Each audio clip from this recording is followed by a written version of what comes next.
Cookie Monster was a 7-foot alligator that Brant, Ellen, Nova, and I grew up with. My father had a snake hunting buddy, as everyone does, named Okefenokee Joe, who took us alligator hunting in South Carolina in the early 70s. Okefenokee Joe was missing several fingers from venomous snake bites.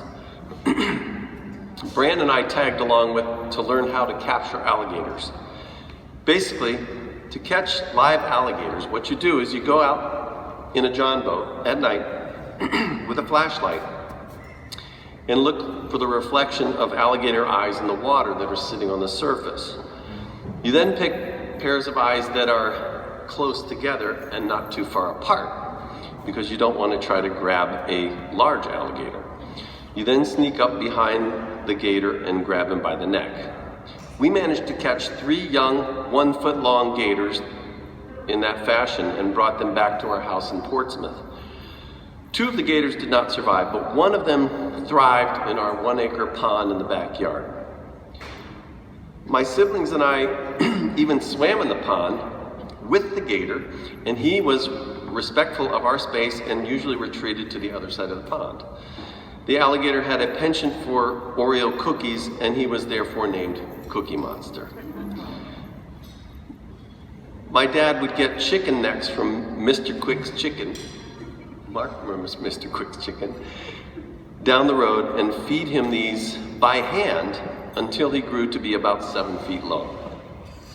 Unfortunately, Cookie Monster began crawling out of the pond and into the Elizabeth River and started visiting some of the neighbors who did not appreciate his visits. One of these neighbors was running for re-election in the Virginia State Legislature and knew that he now had a foolproof platform to run on. He submitted an emergency bill that required all pet alligators must be leashed at all times. Well, my dad was not going to subjugate Cookie to this humiliation, and he decided he would catch Cookie and return him to his home in South Carolina. One afternoon, while Brant, Ellen, and I were at school, and Nova, my dad took some Mr. Quick's chicken to entice Cookie to come close to shore. He had constructed a snare on the end of a pole, similar to some of you older people may remember Jim would use in Marlon Perkins' Wild Kingdom. As Cookie came up to grab the piece of chicken, my dad snared him, but was quite surprised to find how strong a 7-foot alligator could be. And he cried out for help. We weren't there. The only person around was the Sears tractor repair mechanic, who was there to fix our tractor, a lawn tractor. He luckily ran down to help wrestle Cookie into a crate. My dad then drove Cookie back to South Carolina and set him free.